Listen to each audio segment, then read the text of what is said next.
Stop playing with me. Stop playing with my pen. Stop playing with me. You feel like people playing with you? Sometimes. And everybody's like, nobody's playing with you. What are you even talking about? Don't ever forget it. Like, don't ever forget it. All right, man, so check me out. There's only been 3 women to win a Grammy Award for Best Rap Album, a milestone that not too many artists can claim, with these women being Cardi B, one of the greats, Lauryn Hill. And the album of the year is The Miseducation of Lauryn Hill. Lauryn Hill. And an ambitious rising star in the industry. For me, Alligator Bites, never here by Doechii. With a Grammy-winning album, Alligator Bites Never Heal, you can undoubtedly say this joint made history, bro. So in this video, we're gonna be breaking down a few projects and samples, diving into the mindset, the production style, and techniques of how to make Grammy award-winning beats for artists like Doechii. Other than that, man, let's go ahead and get into the breakdown. Alright, man, so check me out. Who is Doechii? Who is Doechii? Why do you need to know about this, shorty? You feel me? What's the word for real? You know what I'm saying? What's the word? But check me out. As of the time of me recording this video, Doechii is a 25-year-old artist from Tampa Bay, Florida. Now, coming up, she was into a lot of things and found a passion for self-expression at a young age. I have always been really, really passionate about theater as a whole. Music, dancing, acting, just being a creative. And even dropping YouTube videos, you know, putting small pieces together, cultivating her brand as we know it today. So I got fired today.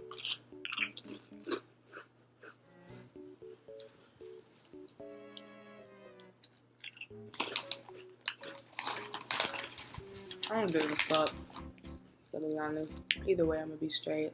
Now, particularly, she stands on and takes a liking to the raps, man. I'm a lover of rap and hip hop, so I'd be wanting to talk about the raps. Taking inspiration from artists like... I've been into a lot of MF Doom, Westside Gunn, love him. Tyler, the Creator, Jay-Z. I recently went through all of his discography, oh my God. Now, I ain't gonna lie, she's been grinding for a minute, and it really shows that consistency is key. Really getting her foot in the water and learning herself as an artist. She was able to drop her hit song, Yucky Blucky Fruitcake. Yeah, that song went viral, and A&R over there hooked up with Top and told them about me. They called me out, and then I made my single called Crazy, and I got signed off of that song and many others. She's really been on a mission to take pillows, dog. She's been able to grab attention from artists like Westside Gunn.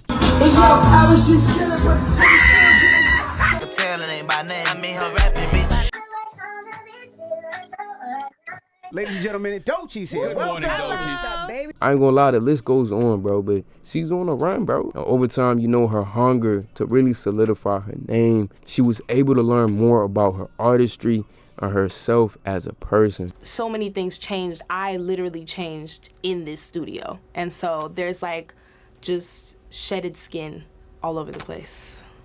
Which eventually led her to create a culmination of work, Alligator Bites Never Heal. Now check me out, in this we kind of see all different angles of her artistry, from singing to rapping, bro. I want to just be able to cry and scream and color and scribble all over it and not have to worry about perfection, and just be able to detach myself from this idea of the perfect project. So in this video, we're gonna get as close as possible to understanding what and how to get that Grammy-winning sound that put Doechii on the map. All right, so going into this, I think it's important to understand the actual sound that was able to win Doechii the Grammy, and what about this album is actually special. Off rip, one of the key identifiers of all of her work is gonna be the drums. And we can really see how Doechii was able to take bits and pieces of her inspiration and create this body of work. Now, her discography takes more of a boom bap, organic style approach, really allowing her lyrics to shine. So now that we kind of know who Doechii is and Doechii as an artist, there's a few things that we need to take note of. So in this video, we'll be covering the energy and the style that got Doechii her Grammy. We're gonna cover the characteristics that will actually make your drums stand out. There'll be tips on programming, and also, you know, how to get the hardest hitting drums, man. And I want to say that drums are probably going to be like the main focus for this video, but melody is still going to be a key component to, you know, creating these ideas. So even in this video, we can see how if we look at that album, we can still get some takeaways to take our melodies to the next level. All right, so taking inspiration from a fan favorite on the tape. What's the record on here where you tell the story about the dude and the what Denial is a river. That is Denial is a River, Yes. right? Got my lick back, turning nigga to a knick-knack. I moved on, dropped a couple of songs and Denial is a River.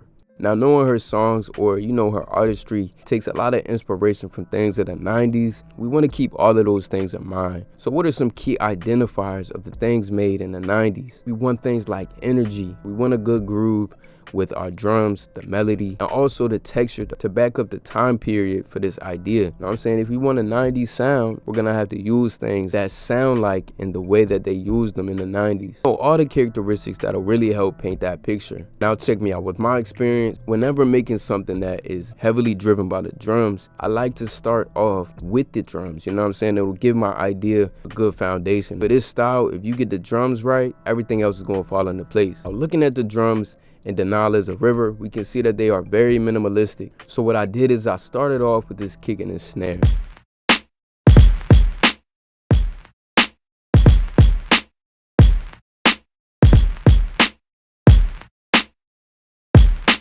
At the end of the day, if it sound good, it sound good. It's really not too much to it. With the snares, I ended up layering them, just so they can be like one of the main drivers of the idea and give it some more oomph to it. All right, man, so next thing we did is added some hi-hats, man.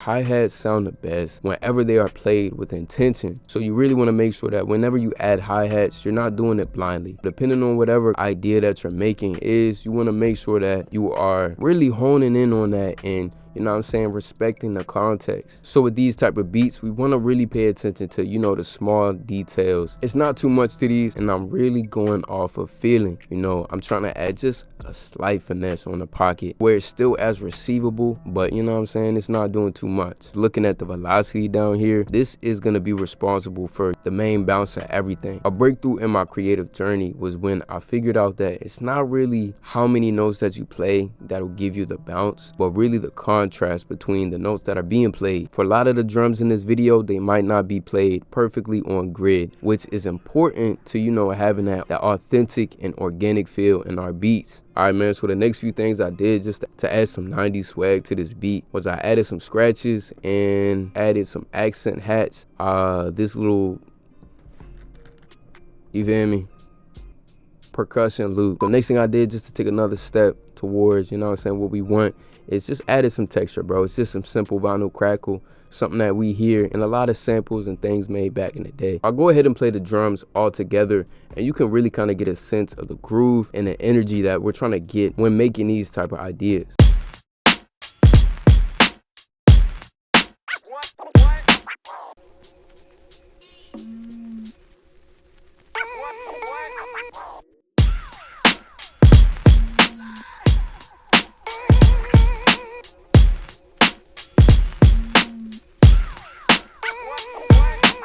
And I'm getting some of those qualities out of the instruments that I'm choosing. Like, I made sure that my kick had some grit to it, and I wanted, those qualities from the 90s. So yeah, man, just with a little bit of context, we're able to choose the best sounds and end up with the best idea. You know what I'm saying? And if you try to throw this on like a future type beat, it might sound straight buns, but for this context, it works well. All right, so on to the melodic portion. Taking a look back at the original track, Denial is a River, we see that they're using staccato stabs, man. And funny enough, there's actually a little backstory on this. But as I was turning in all the stuff to the label, we couldn't clear the sample. So I was like, fuck. Like, damn, we can't clear it. We didn't have enough time. I think we had like 2 weeks left to turn it in. And I was like, oh man, okay. So I just had to replay the sample. They said they couldn't get the sample cleared, so the producer had to, create that joint himself. Now, this is a common effect that was used in the 90s. I'll show you guys exactly how we were able to get this type of sound by stacking together a few instruments that had those qualities that we're looking for. So what I did is I just played these chords, and I really want these to, catch your attention. So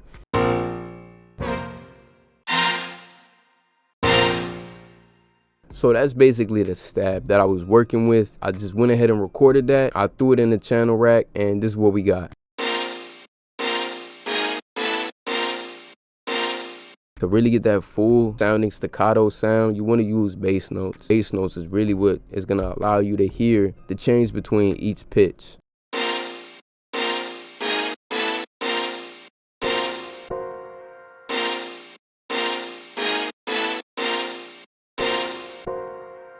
It's very simple and open, man. So to really beef up this idea and bring it to life, the next thing I did was I added this really catchy bass.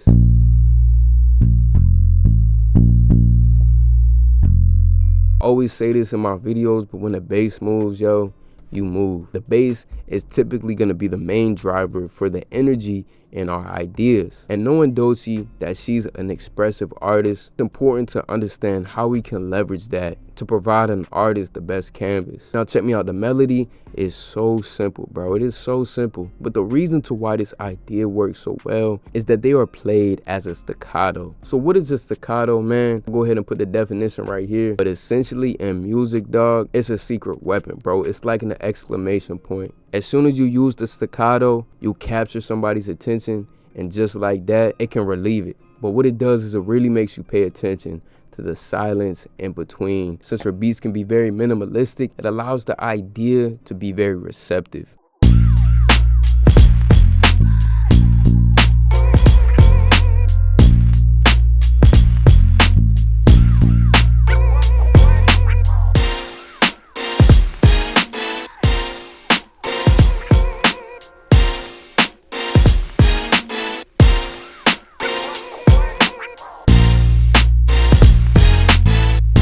But yeah, man, by looking at this first track, The Nile is a River, we're really able to pick apart some of the techniques and the nuanced things of Doechii's production that helped her win her Grammy. Alright, so that's project number 1. On to number 2. I ain't gonna lie, this little FLP got me a little excited to break down, baby. But check me out, looking at 2 of Doechii's more aggressive tracks. And then we gotta play Catfish. That's my favorite. Tell a bitch who step up in this bitch, I look too fat. Like a cable, we jump holes. If a bitch feeling froggy, tell her hop out. Throughout her whole album, the production of these 2 tracks really stuck out to me. I felt like I got something out that I really needed to get out, like freaky little, sneaky little, creepy little. And I think they really help paint that picture of Doechii as an artist. You know, when it comes to being an artist, it's more about what you feel, you know what I'm saying? And Doechii's brand is very relatable and authentic. I think to be a great artist, you have to be free within yourself.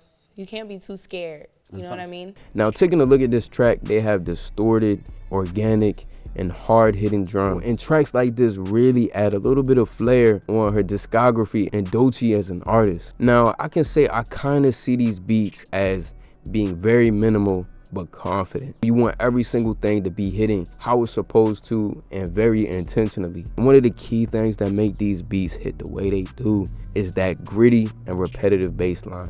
So with this, I wanted my joints to hit hard as shit, okay? So I started off with these 2 foundational instruments, man, the kick and the snare.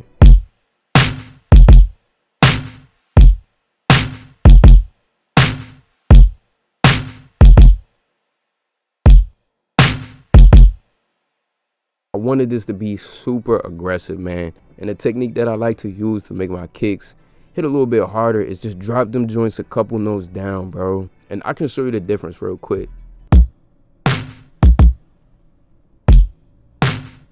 But this just added way more depth to the beat, and I think that for the low end, this is exactly what's needed to, you feel me, get that aggressive sound that we're looking for. Even with the snare, I ended up dropping it a few notes to give it that darker, a more aggressive feel. But yeah, man, that's the kick and the snare. And again, we can see that the kicks are not really on grid. Only ones that are really on grid are gonna be the main ones on the downbeat. All right, so check me out. At this point, I kind of got a workflow for creating these type of ideas. You know what I'm saying? Secure the foundation in a context, and then, you know, create the rest of the idea around that. Next thing I did was I came with these hi-hats. I went ahead and played them by hand.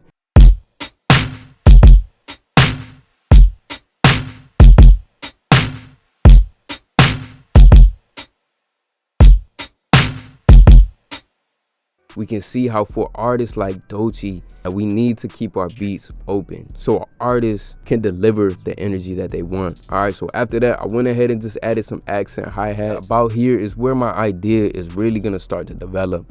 I'm just adding similar sounding sounds on top of the idea and the groove that we already have to give it some contrast.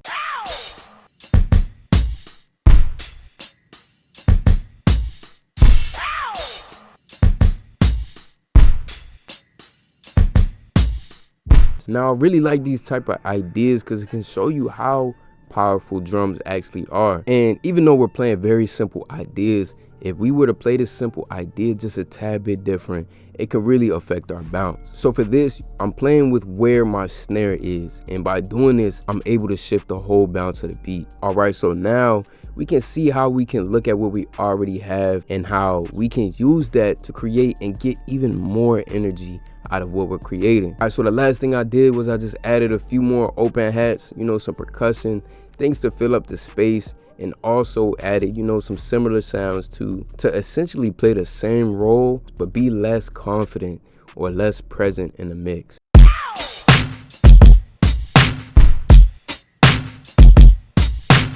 You got the big bro snare, then you got the little bro snare. You got the big bro kick and the little bro kick. All right, man, so check me out, man. Like I said, one of the key things about these beats is gonna be that bass line, bro. So for this, I just went ahead and got the default. Sometimes the default is all you need, dog.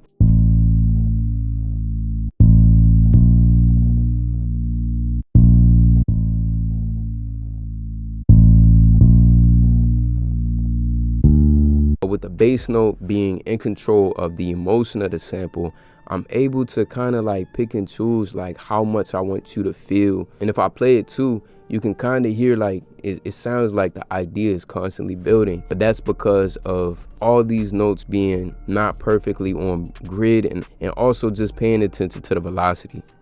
Those are really the two things that are gonna really make the biggest difference in your stuff. Velocity and note placement, man. I'm probably gonna end up making a whole video just on drums, man. So if y'all boys want a drum tutorial video, let your boy know and I got you, dog. All right, so on to the melodic portion of this beat. Like I said, there's not too much going on for the melody. I wanted to keep this very open, yet still contribute to that aggressive emotion we trying to get. So what I did is I just combined a couple chords. By using less notes, I'm really allowing the note choice to do the work for me.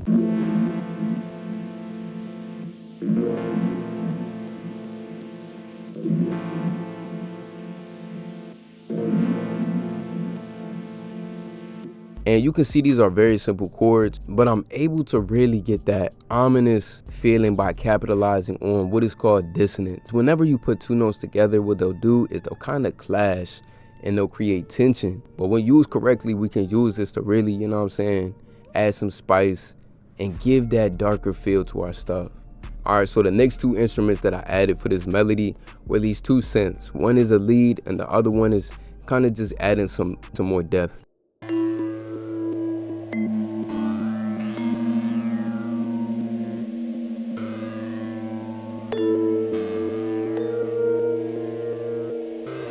Now, looking at the drums, you're probably like, dog, this is not minimalistic at all. But I gotta say, bro, honestly, I think that it's not really about how many instruments that you use, but how many intentions are being carried throughout your idea. If I had like 10 layers of drums and they all doing their own thing, the idea is not gonna sound good. But by having a solid foundation first, I'm able to hear the contrast in different pockets that'll actually help me get closer to that end product. So in this case, it even shows you, bro, like there's no rules with music, bro. As long as that joint sounds smooth, bro, it sounds smooth.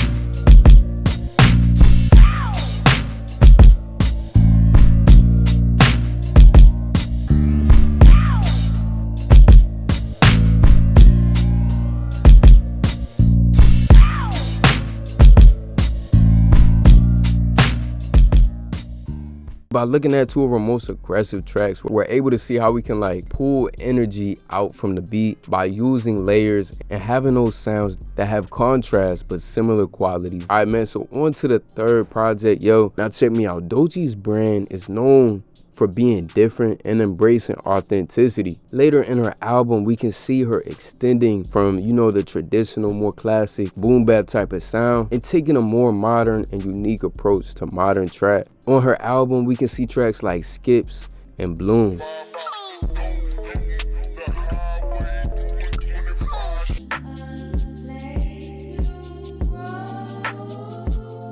She's rapping over beats with a very unique pocket, bro. You know what I'm saying? And I ain't gonna lie, credits to the producer, dog. Monte Booker, if you know, you know, bro. But honestly, we can see these beats have a bounce that you cannot get out your head. And understanding the pocket is one of the key elements that you need to know whenever making stuff like this. Since Monte Booker produced this beat, he is really capitalizing off of those pockets, having instruments and, you know, unique spots where you would not typically predict. Now, taking inspiration from both of these beats, we can see in Skips that it uses a really catchy melody and it sounds kind of wonky, but in a good way. So check your boy out where it's at.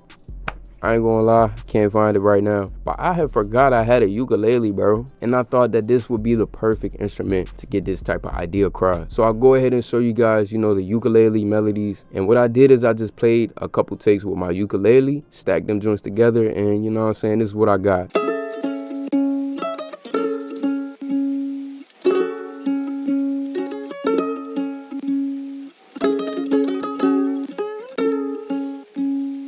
We really want this idea to be bouncy and catchy, man. Now check me out with each take. I was really trying to finesse that pocket.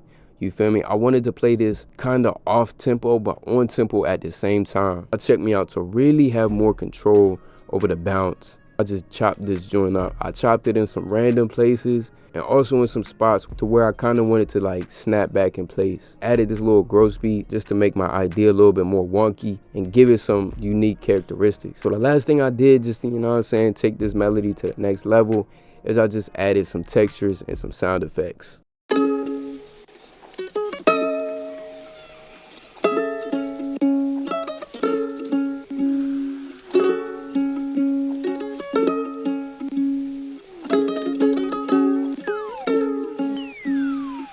Alright, so for the drums, we want to approach this and ask ourselves, how can we get the best bounce while still doing things outside of the box? Push the boundaries of the normal trap bounce that we hear in a lot of production. You feel me? You can do the same thing, but add your own swag to it. So to get this type of vibe, what we want to do is to start experimenting with different percussion. We can use things like live recorded percussion sounds, you know, Foley sounds, you know, just small different new ways we can use something in our beats. All right, so to start building this drum bounce, the first thing I did was I went ahead and just added these hi-hats and these claps.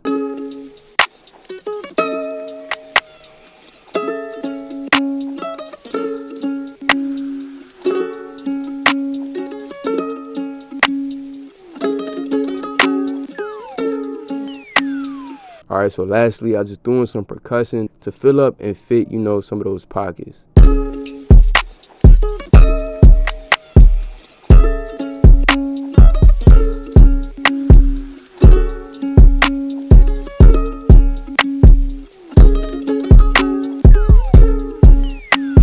Looking at her track, man, we see she's using a spanking 808, bro. That joint is going stupid, bro. It's going stupid. So with this idea, I really want my 808s to do, you know, the majority of the work and have my kick really just capitalize on those key moments.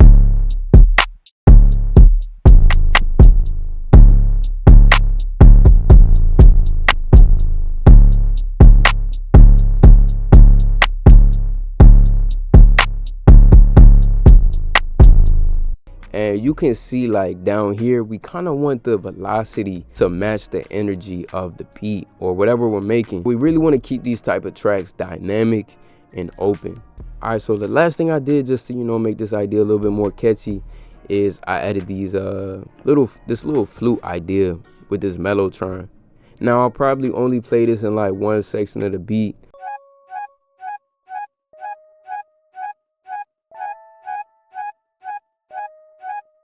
Knowing that Doechii is an artist that has a lot of energy, you know what I'm saying, paying attention and being attentive with our bounce is very important.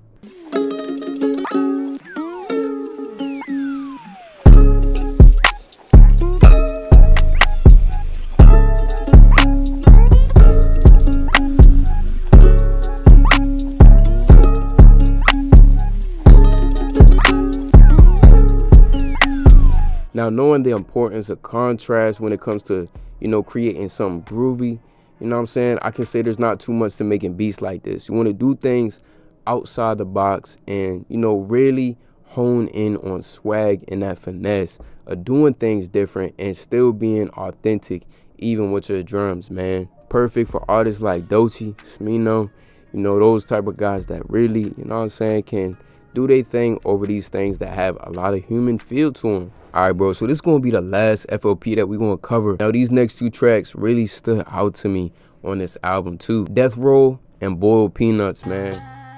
2910 East Genesee Street, where niggas mix weed with they nicotine treats. Speed the freeway when I need a breeze, ayy. Wine and Chinese when I feel uneasy. Now for this, I really want the focus to be on how can we get the hardest drums and pull it off to where our artists can still, you know, receive the idea and capitalize off of us pushing that boundary. Taking a look at these tracks, we see that they have a very defined groove and they have a more modern approach over, you know what I'm saying, that classic boom bap sound. Both of these tracks are gonna be sitting in a higher BPM range, you feel me? We got this one at 171, and since the lens or the focus is gonna be mainly around how we can get those hard hitting drums, we're gonna build this around the three fundamental instruments, you feel me? The kick, the hi-hats, and the snare. And everything else is really gonna be a variation of that or something to complement those. Get the hardest drums is really a matter of like choosing the right instruments, you feel me? But at the same time, that brings up the question of what instruments do we choose from? So looking at the references, to get this type of sound, we want to stick to tight, punchy, and drier sounds. So to start off with the idea, I came in with this kick and this deep snare.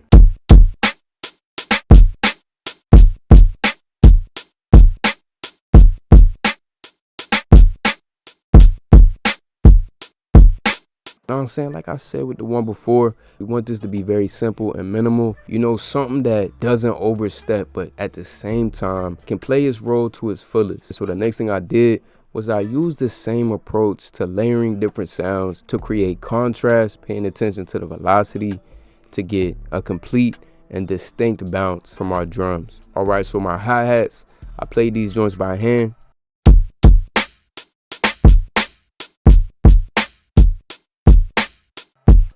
Next thing I did was I added these percussion really to, you know what I'm saying, play with the bounce. You know what I'm saying? We got some hitting pretty loud, we got some hitting quieter, but we can see like paying attention to the contrast and the volume, you're able to get full control and create whatever bounce you want.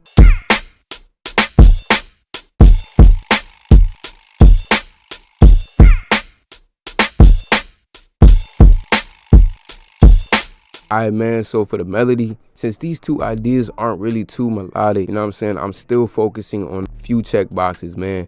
Catchy, repetitive, and simple. So that's exactly what I did. I started off with these keys.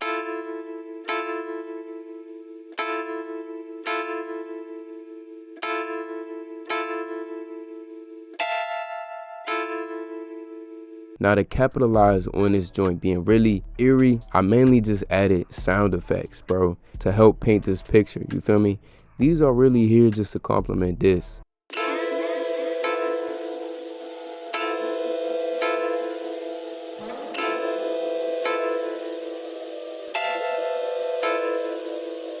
Alright, man, so the last thing I did was I added this super catchy bass, and I'm making sure I'm leaving spaces in between, so you know what I'm saying, my beat can actually have some rhythm to it.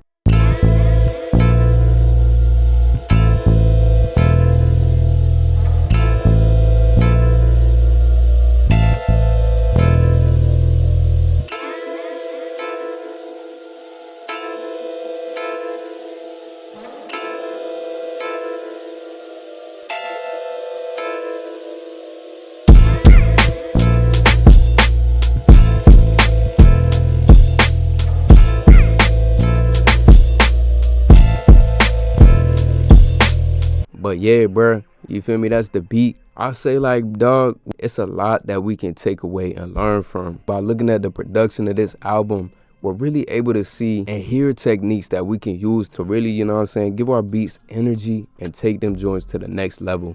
It took me years to figure this joint out, bro, but if you want your stuff to hit harder, dog, cuz just turn that joint up, bro. Just turn it up. You feel me? I rarely have anything on my master, bro. It's just a soft clipper and a little bit of EQ, bro. That's all you need. Do not fantasize the master, bro. It's about how you play or use your instruments, dog. I'm gonna say something, but I want to say it directly to like the camera, because I feel like there's gonna be like some up and coming artist who really needs to hear this. You have to have somebody next to you that can remind you of who you are when you're doing these things, because people who've been doing it longer than you will sometimes try to convince you that you don't know what you're talking about. And if you allow those voices even a little bit to get in the way, you can doubt yourself, and doubt breeds chaos. And so still be a student of yourself, be a student of your craft, but at the same time, keep somebody next to you who can tell you and remind you of who you are and ground you in that. Yeah, that's it. It's really important in the creative process. But yeah, bro, that's the video. Hope y'all boys got some value from this video, dog. And if you made it this far, I just want to say much gratitude, bro. Go ahead, spam this emoji right here in the comment section. If y'all got any more ideas for the kid, any challenges, I'm always open to y'all ideas and feedback, dog. We inspiring creatives every day to use their God-given gifts and talents to create their legacy, dog. But other than that, your boy Surge. We out, man. Lost in this world, yet he's guided me. So believe me when I tell you, you get through it out. So believe me when I tell you, you're not meant to fall. So believe me when I tell you that he'll change it all. So believe me when I say he sees you through your flaws.